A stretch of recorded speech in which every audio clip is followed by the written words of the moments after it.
Okay, well, I think we'll get started. We're admitting a lot of people to this magnificent event. Welcome, everybody, to Table for Two with Chef Paige. It's hot out there, but she's got a nice, cool dinner for us to fix tonight, so that is going to be wonderful. We always like to thank Capital Federal and the Katzmans for the foundation that they have established to get retroactive going, but we always make a monster shout out to the home shop at Weaver's because they are underwriting Paige and this entire program. So we're very grateful to them as well. We also want you to notice that in the chat box, we've got a link to what we're calling All Things Paige. And we want you to know about that. She has a newsletter you can subscribe to. She has a blog. She has a list of recipes that are never failing and delicious. And also there's a link. That link will get you there. But we want you to know that she is teaching classes in this format online, 1 hour long, a little later, 5:30 to 6:30. She's doing maybe one a month. She's doing one later in August on the 26th. It's going to be a risotto with corn and zucchini. She is charging a minimal fee for these since this is her livelihood. So we want you to take a look at that link. And if you go to that link, you will find all things Paige. So if you're a Page's fan of Page. Paige, as many of us are, please make sure you check that out. Anything I need to add about that page? I don't think so. I try to do one a month. I missed June, but I did one in May. So, and Okay. then the library gets 4 of the months out of the year. So, Okay. Well, it's the same format. It's 1 hour. You can cook along. It's one yeah, recipe. You get the recipe in advance. So this could become a real habit, a good habit for you. I So hope do so. take a look at that. And she will be doing another class for the library in February. And I'm sorry, my God. October. We Yeah, mentioned that's a in long way October. away. October 28th, and immediately everybody said pumpkins. So we'll see what she comes up with. So please tune in for another library sponsored class in October. But I'm going to be quiet now and welcome. And we're going to learn all about a delicious dinner, a table for two with Chef Paige. Let's hear what she has to say. Thank Welcome. you. Yeah, thank you all for joining this evening. And when I thought of this class, when we were setting it up way back in May, I was thinking, well, it'll be hot in July, but I didn't know how hot it was going to be. And so I'm really excited to share a recipe that is, you don't have to turn your oven on. You can if you want to, but you don't have to. This recipe actually came out of my move a few years ago when all of a sudden I was in a home where turning on the oven just became something I didn't ever want to do during the hotter months of the year because my home is open and you turn the oven on and the entire house gets hot. So I try to avoid turning on my oven at all costs. So part of the sort of the revelation of this salad for me was eating zucchini in the salad raw. You know, my tendency is to always cook it, to roast it, saute it, whatever. And so this is a salad that's got a little, in French, it's called bâtonnets, little chunks, 1.5 to 2 inch long, quarter by inch strips of zucchini. And so it's got substance. Prior to coming up with the salad, I had most of the time thought about zucchini. If you're going to eat it raw, it needs to be shaved, really, really thin. And it doesn't have to be. It actually provides nice crunch. So the whole idea of this salad is zucchini is at the heart of it, and it's a salad that all the things that are in it were sort of conceived of as things that complement zucchini. And so that's where we're headed tonight. I want you to feel free to ask questions. You can type into the chat and Laurel or Kathleen will then let me know the question, or you can just unmute yourself and shout it out. And then after we've answered your question, then you can mute yourself again. So I want to start out with the vinaigrette. And one of the reasons, I hope that you are cooking along with me. If I start going too fast so that you can't keep up, just let me know. So I want to start out with the vinaigrette because the vinaigrette has to sit for a minute on the shallots because there's shallots and garlic in it, and the red wine vinegar will kind of cook or soften the flavor of the shallot a little bit. So Always my focus in this class is small households, so I'm also going to be talking about how I store things that that you might have, large chunks of or pieces of or things that you need to deal with. So the reason I have, most of the time when I make a vinaigrette, I start out in a bowl. But the reason that I've got it, I've got a tall plastic container here, and it's too big for this, for the amount that I'm making really, but I'm looking for something that is tallish and big enough to accommodate the end of my immersion blender. Got to make sure I remember where my camera is here. And this one will do that nicely. Sometimes an immersion blender comes with a cup that is specifically made for the immersion blender, and if you've got that, that's great. If you don't have an immersion blender, you can make this in your regular blender. Just put everything into the blender cup as the same way I'm dropping it into this container here. So I've got my red wine vinegar, 1/4 cup, and I've also just dropped my tablespoon of Dijon mustard in there. I'm going to put a shallot in there, and I have the shallots in the store recently have been huge. And I'm not quite sure why they have been so large, but I never need an entire shallot. I mean, it's almost like having an onion. So I'm just sort of using a part of it at a time. I've left the skin mostly on the outside of it, and I've wrapped a small little piece of paper towel around it to try and keep the cut surfaces moist, but it doesn't always work. And most of the time when I show people how to cut onions or shallots, it involves, cut, and then cut this direction, and then you cut crosswise. But I don't need that much. I just need a tablespoon for this. And so what I'm going to do is I'm just going to shave off that dry bit there and discard it. You'll lose a little bit, but if you've stored it properly, you won't lose all of it. And I only need like a couple of slices. So I'm just going to take my sharp knife and I'm just going to cut a couple of thin slices of shallot to get my 2 tablespoons worth. And I'm going to wrap this back up in its paper towel and put it back in an airtight container, and it'll go back into my produce drawer. And then so I've already got my thin slices, so I just need a crosswise cut. So I'm going to get rid of the root and the blossom end, and I'm going to peel away the skin. And now all I have to do to get a nice fine mince of my shallot is just cut crosswise.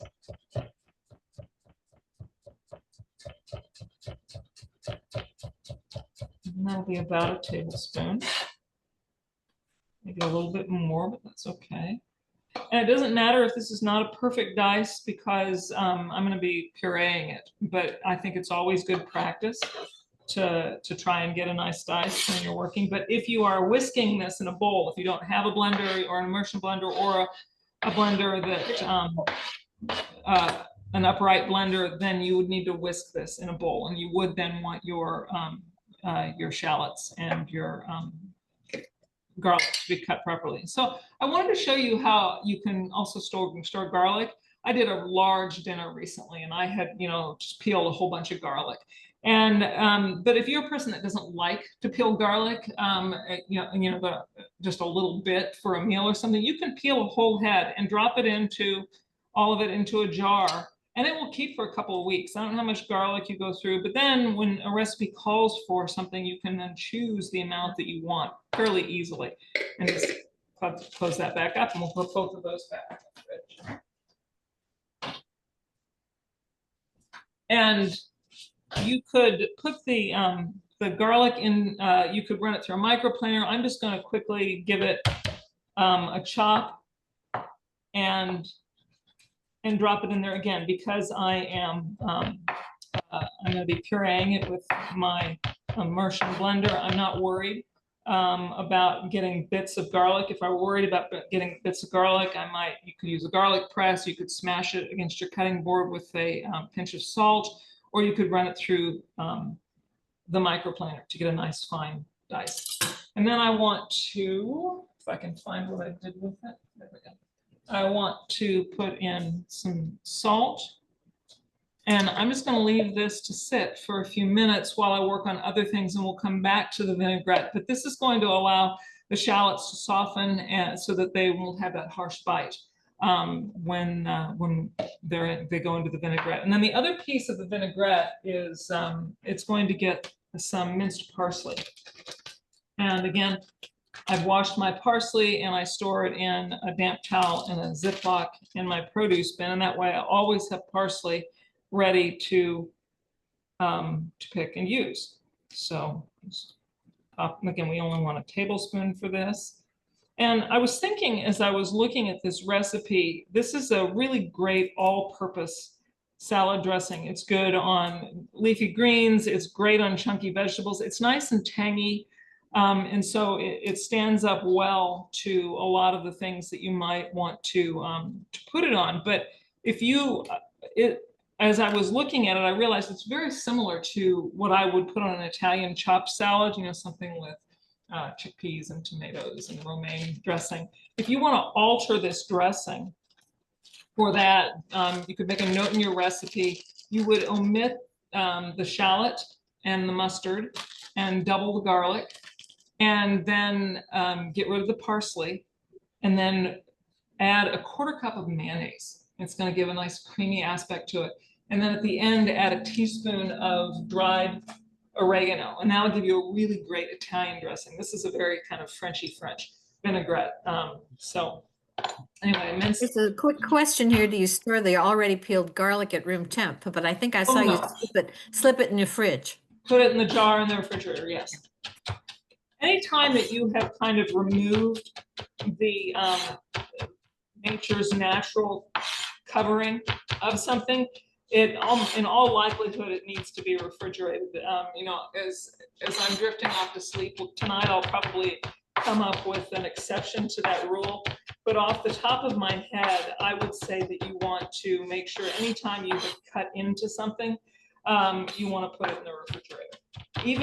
I even do that with tomatoes, and I sort of feel like refrigerating tomatoes is, you know, huge no. But if I have used part of a tomato and I've cut into it, I'll stick the cut part, because otherwise it will mold and dry out and do all kinds of things that we don't want.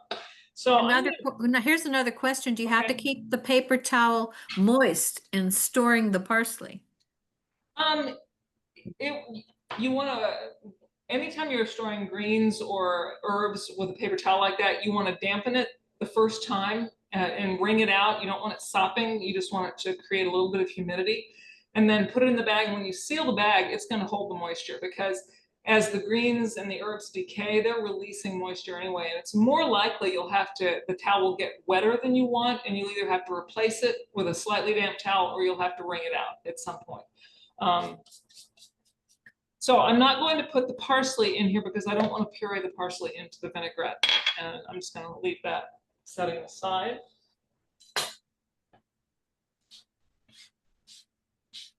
And I've probably been talking for 5 minutes, so I'm just going to go ahead and finish the vinaigrette. So move all of this to the side, and that way it'll be ready for when we want to use it at the end. And so I'm going to set that on my towel. And I want to mention, you know, with a regular blender, you don't need to worry about this. I've always been kind of astonished by the fact that these, you know, immersion blenders are floating around with this exposed blade like you find in the bottom of your upright blender. And the reason is, once you hook this thing on here and it starts whizzing, that's an exposed blade. So if you are not using your immersion blender, either have it disconnected or have it unplugged. Don't ever leave it lying around attached and plugged in.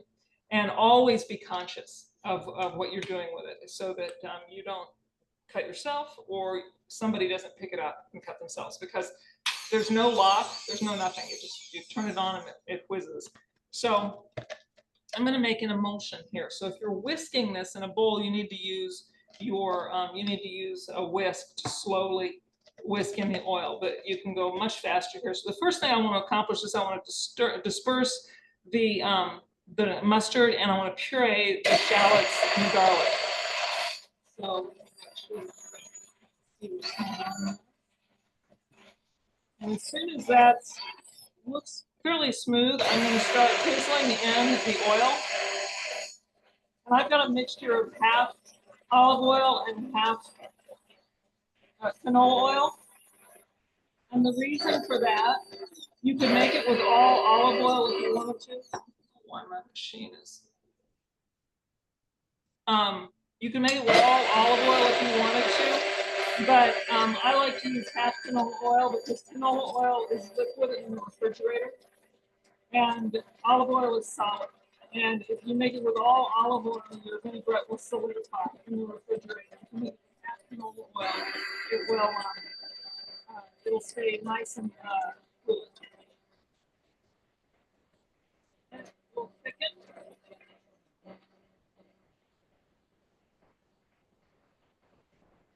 Oop, is she frozen?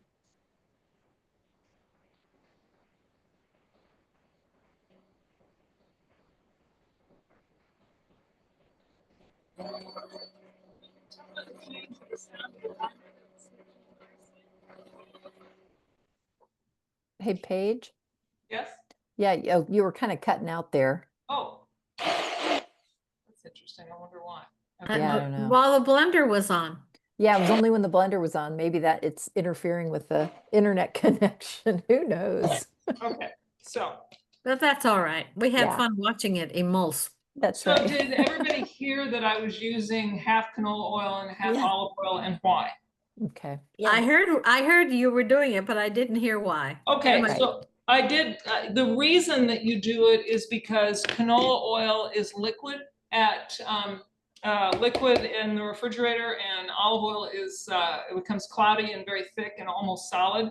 And so by cutting the oil with half canola oil, your vinaigrette will be, your vinaigrette will remain fluid in the refrigerator.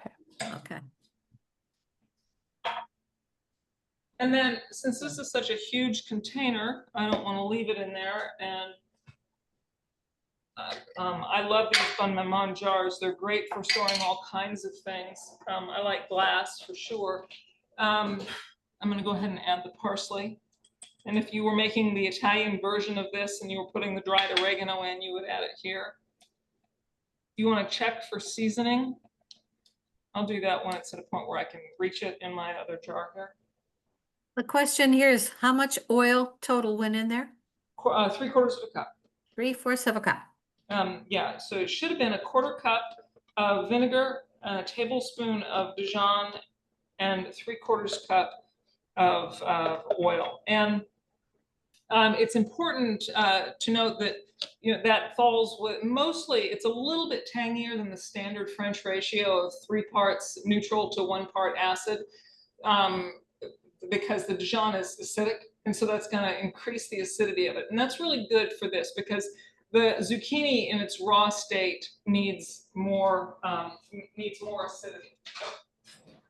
Right, and all these this recipe is in your recipe packet. It should be on the second, Yeah, the bottom. it's on the second page. Yeah. Right. So a taste for salt. It should be salty and it should be quite tangy. And Paige, yes. how much salt did you put into the salad and the vinegar at first? You put some in to let it. I put in a generous ½ teaspoon. The recipe tells you to put a ½ teaspoon in. I think that this dressing can actually hold almost a teaspoon of salt. Oh. But you want to start out with ½ teaspoon just so that you can figure out your palate and what you would like. But you have to remember when you're salting vinaigrettes, for one thing, the salt is enhancing the acidity of the vinegar. And the other thing that's happening that you have to remember is when you use vinaigrette, you only use a little bit and you're putting it on. And this feeds right into what I wanted to talk about next. This salad is all raw vegetables for the most part. And raw vegetables are filled with water. So if you think about if you're going to roast vegetables or saute vegetables, they shrink. And, I always figure if I'm roasting a cup of vegetables, I'm going to end up with a ½ cup of roasted vegetables. So they shrink quite a bit, and all of that shrinkage is water loss. So you have to think that when you've got a bowl full of raw ingredients that you're dressing with vinaigrette, that's a lot of water. And that's going to dilute it's going to really dilute the salt and the flavor of the vinaigrette. So you want to make sure that you have a really salty, tangy vinaigrette to wake up, all those things. I would say most people that are not happy with their cooking at home, one of the things that they're missing from the cooking is salt. Salt, it really, really enhances things. And speaking of salt, the question came up, what kind of salt? What type of salt did you use? Or do you? I'm using, actually that's an important question these days. I'm using Morton's Kosher because it's what I used when I started out in the kitchen, and I'm in the habit of using it. I think that if you're reading a lot of cookbooks and you're following current food scene, Morton's Kosher has kind of fallen out of favor, and a lot of people prefer Diamond Crystal Kosher. But Diamond Crystal, you have to use twice as much. So if I put in a teaspoon of Morton's Kosher, I would need 2 teaspoons of the diamonds because they are flaked differently and their volume is different. The weight would be, you would use the same weight, but the volume is quite different. And for a while, when I was teaching at the Merck, actually, I remember they started getting Diamond Crystal salt in instead of Morton's Kosher, and I would bring my Morton's from home because my habit of salting to taste and by hand and visually and by feel was calibrated without me realizing it to the Morton's, and I would find myself adding a lot of Diamond Kosher, and it didn't taste right to me, and so I would need to add more. And then you get nervous. It's like, oh, am I over salting because I'm feeding all these people? So you'll find you should choose one you like, and you should stick with it and learn to salt to taste with whatever that salt is. Okay. So there we go. So the rest of the ingredients in the salad. So I have the zucchini. And I have corn. I'm not going to use both of these ears of corn, but I wanted them out so you could see them. I've got some cheese and some greens. And I'm going to be adding some nuts and tomatoes. So I'll talk about each of these things as I go along.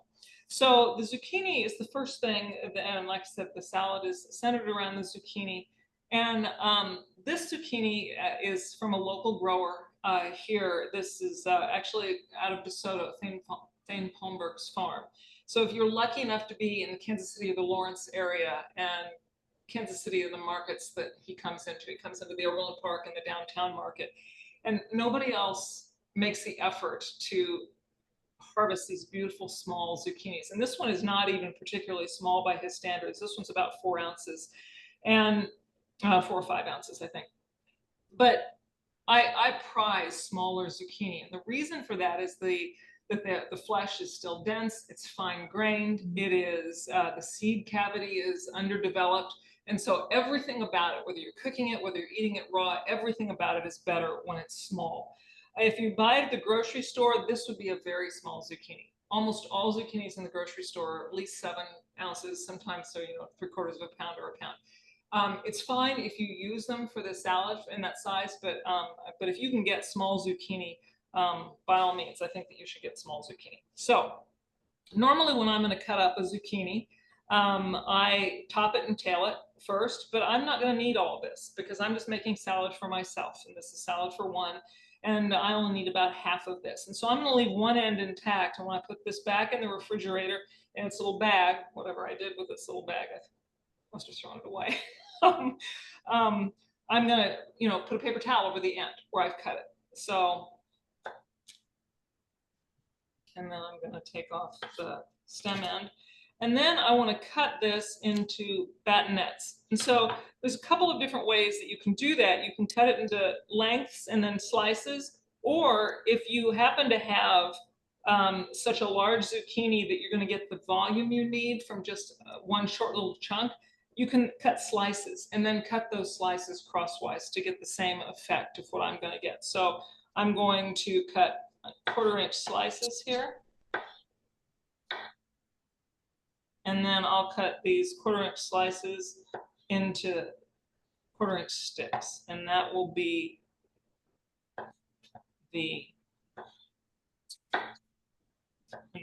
actually, if you want to do it a little bit thinner than 1/4 inch, that's fine too.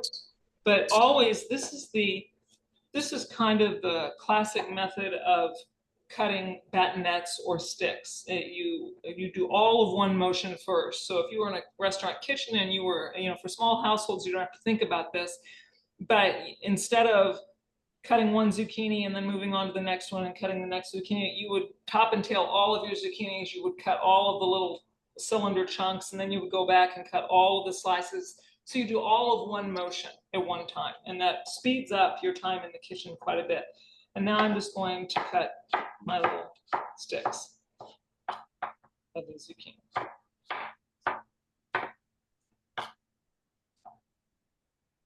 And then I'll just put this into my bowl. Now, I noticed when I wrote my recipe for this, I was looking back, I posted this to my blog way back in 2020 during the pandemic. And I, you know, I made a comment on my blog at the time that in practice, when I make a salad like this in my kitchen for my lunch or my dinner or whatever, I don't weigh. I start cutting vegetables, and when I have the amount that I want, I stop and I throw it into the bowl.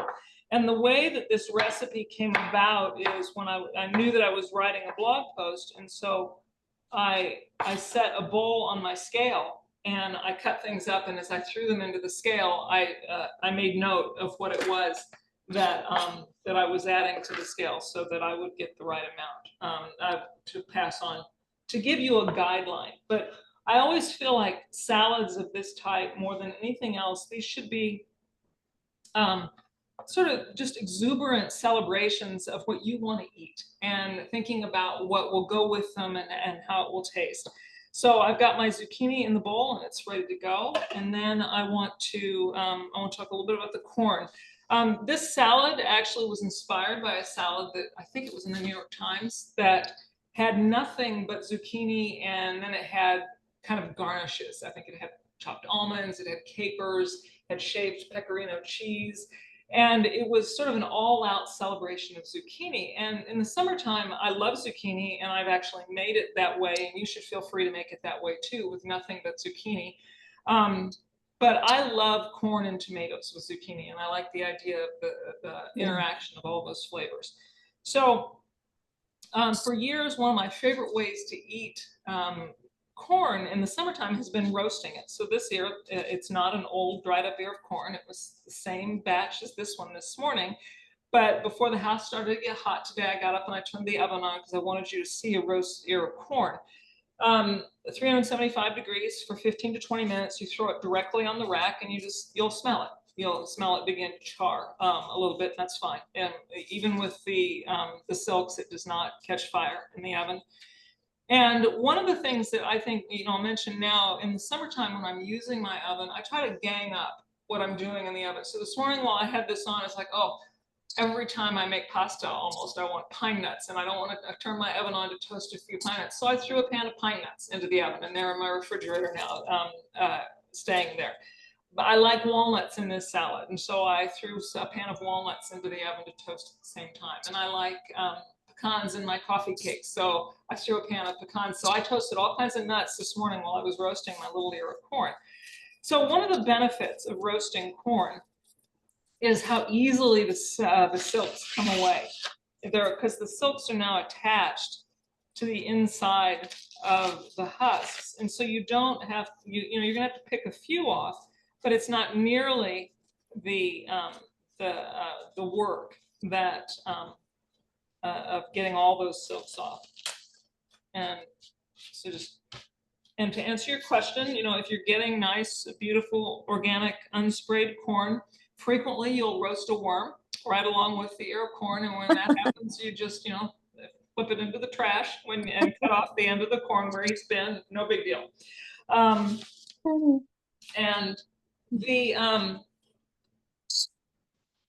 if you just can't stand to turn your oven on, or if you decide, later in the day that I really want that corn, to have corn, more and more, if you've got beautiful farmer's market corn that's fresh and juicy, you can eat it raw. It's delicious raw. It's juicy. It's extremely sweet.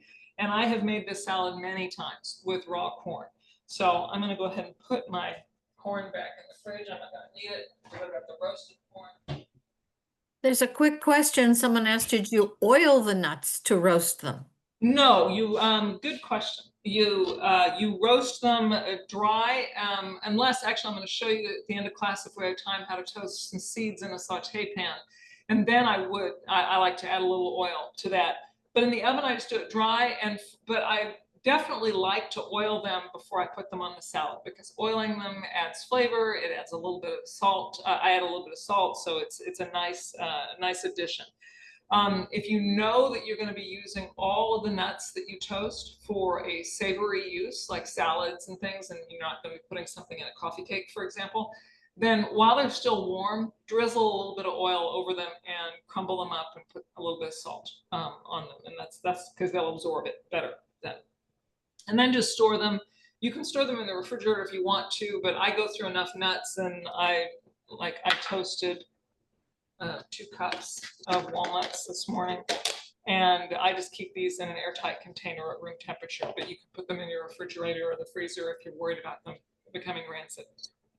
So to cut the corn off the cob, many of you, if you took my classes, you've seen this trick, but instead of standing on its end where it'll all fly all over the room, lay the corn on its side and just run your knife the length of the corn, and it will fall off in nice slices.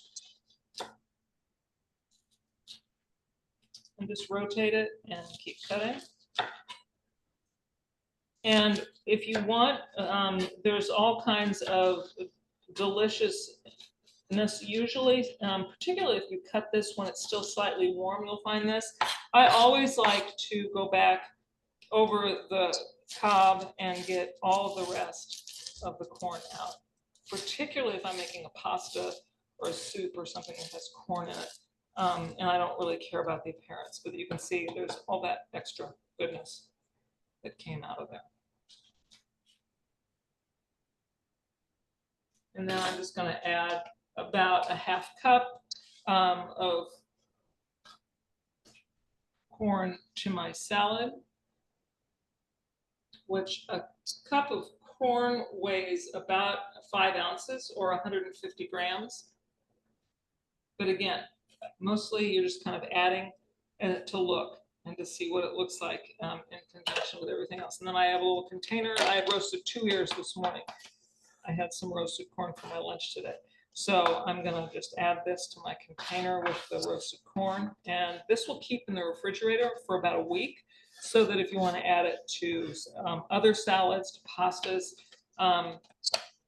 you can use it instead of raw corn in recipes as well. It's just it's just a lightly cooked corn, which is really the way corn ought to be anyway, just sort of lightly cooked.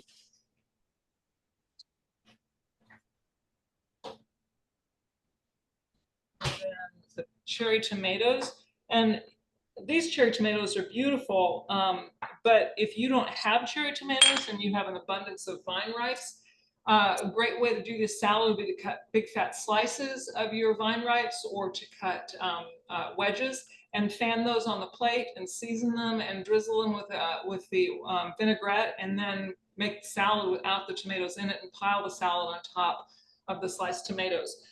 If you wanted to make this even heartier, you could add an avocado to that. You could add a sliced avocado and fan that on the plate as well. So actually, normally when I'm putting together a salad like this, one of the first things that I would do is I would have, or quarter if they're very large, the cherry tomatoes, and then salt them. Their cut surface is a little bit as I do the rest of the salad, and allow that to sort of make them juicy and to soften the tomatoes a little bit. So I'm just going to go ahead and give them a little bit of salt. Tomatoes are a great example of what I was talking about with how much salt you need to make up for the fact that raw vegetables are so full of water. If you think about it, that's the amount of salt that I have put on there seems like a lot. But if you taste it, it's not going to seem like a lot, because there is a lot of water and moisture in there. One little thing I wanted to point out, this little knife that I just used, this is one of my favorite, and I'll hold it up to the camera so you can see it, my favorite sort of one-use tools. It's not really one-use, but it looks like a bread knife. It's serrated. This is actually called a tomato knife, and it's not something I ever would have purchased for myself. Another cook that I was working with for years had 2 of them and gave me her second one. It's a very nice knife. And if you have taken my classes, you know I'm not a fan of one-use tools. I like things that, you know, I don't want things to take up space that aren't gonna, you know, earn their keep, so to speak. But this is a fantastic knife. And if you don't have one, use your bread knife to cut tomatoes. That's gonna give you the serrated edge will give you a much better slice on your tomatoes or wedge or whatever it is that you're doing. Any questions so far? You've all been very quiet tonight. I don't know if that's because I'm covering everything. Or, so the other thing I wanted to talk about is that this salad, so it's going to have the tomatoes. Tomatoes are super complementary to the zucchini, and the corn is sweet. The zucchini is kind of nutty, a little bit bitter. I almost always have arugula on hand. And you'll notice I'm storing this the same way that I store my herbs. I have a larger container of it in the fridge right now, but because I always have arugula on hand, it's sort of habit to throw it into salads and things. But if you don't have arugula, this salad would be delicious with big whole parsley leaves, or you know, torn basil. It'd be great with dill thrown in there. There are all kinds of things that you could, herbs, or you could just no herbs at all. You could just make it as is. It does not have to have anything in it. But because I have arugula and because this is salad, I like the look of it. And so I'm going to be adding that to the salad when I eventually get around to tossing it. And then in terms of, we're going to finish it with some feta cheese. That, again, feta is something that I keep on hand. If you're a small household and you like to eat and you like feta, make an effort to buy the feta that's in brine and leave it in the brine. And I even go so far as to put a little piece of plastic over the top that keeps the brine in contact with the surface, so that the surface of that's on the top isn't exposed and molding or getting nasty. And then that original salad I was talking about, instead of feta, again, I like feta, so I keep it on hand. But that salad had shaved pecorino, and pecorino and Parmesan are both really great storage cheeses. You could use either of these in here. I make a salad sometimes in the summer that's nothing but shaved zucchini and shaved Parmesan and lemon juice and parsley and almonds. I think it's on my blog. And the pecorino is salty, and it really wakes up the salad. I like it better than Parmesan in here because it is so salty, and it really is great with the zucchini. So I'll be using the feta, but you could obviously even a cheese like an aged Jack or something would be nice shaved into a salad like this. And then the last thing that will go into the salad is the nuts. So like I said, I'm going to put some of the toasted walnuts that I made this morning, and so you could chop the walnuts that you're going to put in there up, but particularly when it comes to walnuts and pecans, I like to break them rather than to chop them, because I don't end up with little sawdust-like bits, and I just get nice chunks, particularly for something small like this. But I'll be honest, even if I'm making something that's got 2 or 3 cups of walnuts in it, I've done this enough at this point that I'll go through and break up walnuts rather than chopping them on the cutting board. And then, as we mentioned, a little bit of oil and a pinch of salt.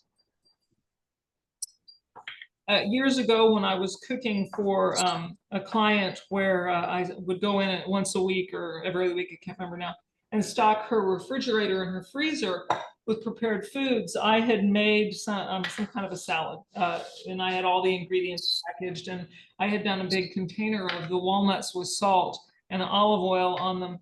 And I got a text, a couple days after I had been there. So, what did you do to those walnuts?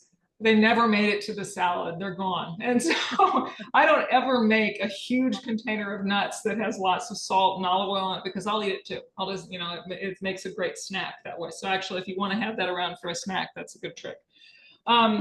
the other, I think the first time I made this salad, I made it with roasted salted sunflower seeds instead of walnuts because I really didn't want to turn my oven on. And so I already had that. If you don't have walnuts, you're allergic to them, sunflower seeds are a good option. And then another great option, and I'm going to wait until we're done here so I can, oh, actually, I think time-wise we're okay. I'm going to go ahead and show you how to toast these. So these are pepitas. I love pepitas on salads, particularly on salads heading into the fall that have winter squash for obvious reasons. But pepitas are very easy to toast. And so you want to get your pan hot, and I will tilt the camera so you can see what's going on over at the stove. And not a lot of oil. You need, maybe a teaspoon. And it takes a while for this silly burner to heat up. It's the little burner on my stove. So actually, while that's heating up, I'm going to go ahead and make the salad. Go back over here. So if that starts to smoke, I'll jump right back into it.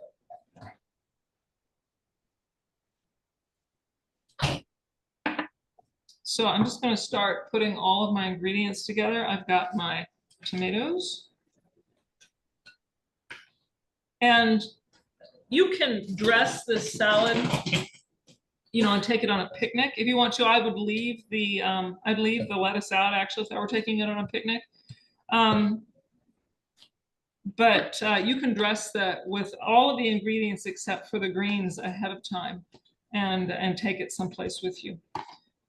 And even though there is salt in my dressing, I'm going to go ahead and give it salt. I think that if you make this salad and you taste it and you think, well, that's really boring or that's really flat, you probably need more salt. If you taste it and it has enough salt, then it might just need a little bit more acidity. And rather than adding more vinaigrette, if it's well dressed at that point and you don't want to weigh the salad down, you can give it a squeeze of lemon juice. Lemon juice and salt are the two things that when you taste something, whether it's a salad or whatever you're making, you taste it and it just needs something, and it's got enough salt, then a little bit of lemon juice or a little bit of acidity can really lift something. So I'm going to my vinaigrette.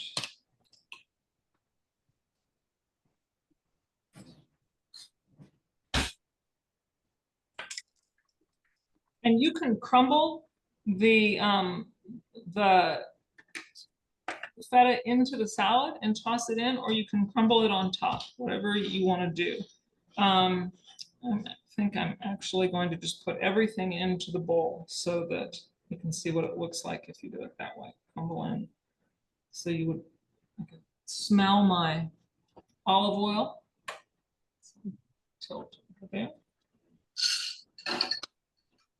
And drop that into the pan and then kind of give it a stir. And what you're looking for with pepitas as they cook is they're going to start to do two things. They're going to start to take on a tinge of brown, and they're also going to start to pop.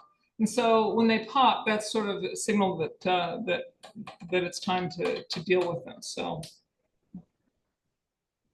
down here.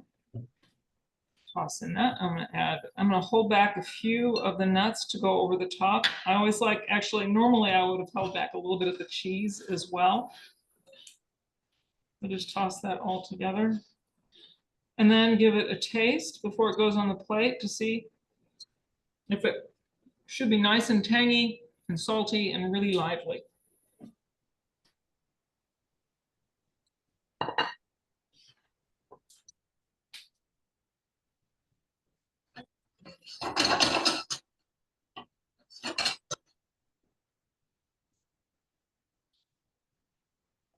Honestly, I'll use my hands. I've got some cuts on my hands right now, so I didn't really want to get them in the bowl with the vinegar, but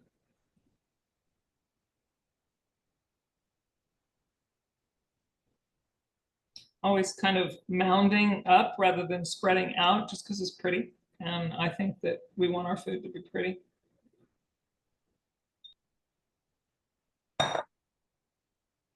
And a few of the last.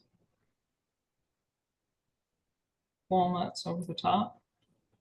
And I could have used sunflower seeds or the pepitas for that. And that's the salad. I hope that I hope people were cooking along, and that do you have any questions about it? Any thoughts on substitutions? Anything that that you might like to do instead? One thing I didn't mention that if would be another thing, if you don't like cheese, for example, if you're vegan, or if you just don't like cheese, or you really dislike feta or something, you can get salt additions in a lot of different ways. You could put olives in a salad like this. You could put capers in a salad like this.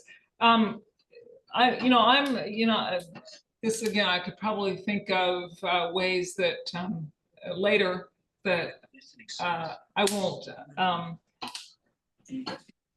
rules that I would probably break, but in general, I don't know if I put capers in with this, but capers would be delicious in the salad. I'm not sure I put capers with the corn. So if you were making it like with the tomatoes and the zucchini, capers would be a delicious addition, or olives would be a really great addition. You might even find that you really like that with the corn in there too. It depends on your palate. So you want to add things that please you. You don't want to get something that's too complicated. So it's always better to, if you're thinking of things that you would like to put into a salad, it's always better to put in like maybe one less thing than you think that you want to put in there, and keep it simple, rather than making it so busy that your palate can't discern the individual flavors. So here is, let's see if I can get this out of the shiny light there. So you can see that the pepitas, they have turned kind of nice and toasty and in the oil. And sometimes if I want to make a candied pepita, you could drizzle in just a smidge of honey at this point, and it will kind of sizzle down around the nuts. You could add a spice to it if you wanted to, but I'm just going to add a little bit of salt, and then I'll have something that I can garnish salads with that I can keep in my cabinet. That's all there is. A couple people weighed in. One said anchovies. Yes, anchovies would be fine in the salad. Go I'm ahead. sorry, what? I was just going to say, Bonnie Sparman says she's using blue cheese. Is that crazy? Yes, blue cheese. I didn't know Bonnie was here. Hi, Bonnie.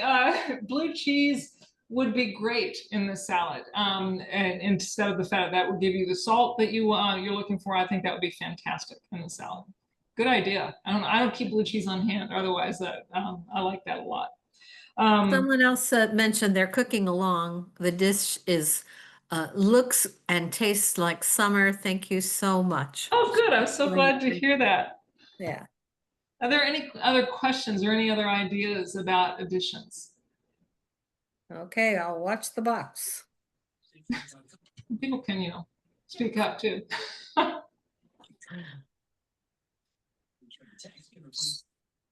So I personally will be having this for dinner. I'll probably make a quesadilla to go with it, because I live on quesadillas when I don't want to think about doing other things. But it would be really delicious actually with a piece of salmon, or barbecue chicken if you like. Or this would be really great. Just it's feeling hot. I'm sorry, what? I don't know. Someone just has unmuted themselves, maybe. Someone says delicious. They're eating it now. Oh, good. Oh, quesadillas class. They want a quesadillas class. Oh, okay. That would be hard to fill up an hour with. I could do different kinds. We could do pumpkin quesadillas. I'm sorry, what? We can do pumpkin quesadillas in October. Winter squash and black bean quesadilla. I'm there for it. That would be delicious. That sounds good. Yeah, that would be good actually. Are there any other questions? I feel we're done a little bit early. Oh, somebody's commented in the. Here's a comment. The immersion blender really made the difference with this dressing. The dressing will be delicious on many things this week. Thanks, Paige. Yes, it's great on lots of different. This recipe actually is from. I have at this point my cookbooks have been around forever, but a woman named Monique Jamais Hooker. She's French, and she moved to the United States as a bride and taught French cooking classes. And her book is called Cooking with the Seasons. And this is one of her basic recipes. And she even uses it to saute things like, a boneless chicken breast or something, because there's so much oil in it, obviously. And that adds a lot of flavor to dishes like that. So, but any kind of salad that needs a nice sharp punch, it's a great vinaigrette for it. And I love it for chunky vegetable salads. Mhm. An unknown person, no, I'm not, she's known. If someone in Michigan mentions that she picked cherries and she's making your fresh cherry scones in the morning. Thanks as always, Paige. Oh man, I love those. I don't make scones this time of year, so I'm missing out. It's like because that for me that involves turning the oven on every morning. But I don't want to do that. Although we're supposed to cool down at the end of this week, so I might turn on Yeah, my. maybe on Friday. Another question. You mentioned you liked a tomato knife. Do you have a favorite brand of knife? Any? Oh, favorite brand of knife. Well, that knife is I believe it's a Wusthof. It might be a Henkel's, but I think it's a Wusthof. Wusthof and Henkel's are great knives. Global are really good knives. My knives that the blue handled knives. So these are Sabatiers, which is a French knife. The best knife is a carbon steel knife that runs that's full tang, so the blade runs through the handle. That's not going to break on you, and it's heavy and it feels good in your hand. That's the best knife, and one that will hold an edge. And if it's carbon steel, it will hold an edge. And so if you keep them sharp and it feels good in your hand, that's the knife you want to get. Do you So. want to mention, speaking of knives, I remember you mentioning there's a knife sharpening place in Kansas City where they sell used knives. And They used to. I haven't been down there in a long time. I wondered, Ambrosi Brothers in downtown Kansas City used to, not only do they sell knives and repair equipment, like they repair KitchenAids and things like that. Not only that, they used to have a business supplying restaurants with rental knives. And after a while, the knives at the restaurants would get so beat up that they wouldn't, continue to send them back to the restaurants. Rather, they would throw them in the dollar knife drawer. And so you could come in and you could buy a pretty good knife for a buck. I think it's $2 last time I heard. It may have gone up since then. And if you are adept at putting an edge on your knife, or you could ask them to put an edge on the knife for you, you would get an inexpensive, really nice knife. And one of my favorite knives for years was a knife out of the dollar knife drawer. I don't know what happened to it, but. and that was the Ambrosio brothers? Ambrosi Brothers. They're in downtown, just south of the Crown Center complex. Someone's wondering, is there a knife sharpening place in Lawrence? I want to say that Weavers at one time, didn't they sharpen knives in their kitchen department? No. I don't know, but Well, I will ask. I go in there often. I will ask. and there are a couple of kitchen stores in Lawrence. One of them, if they don't do it, they might be able to tell you who does do it. Any kind of a repair shop, kitchen equipment repair shop.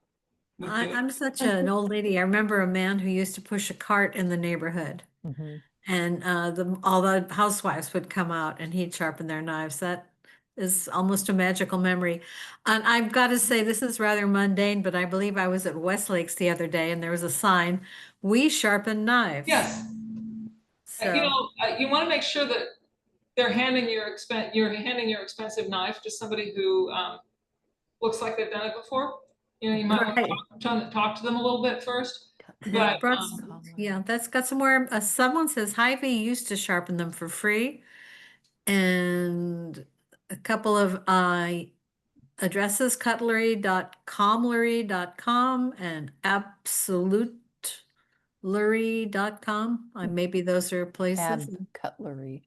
Cutlery, yeah, Cutlery. There you go.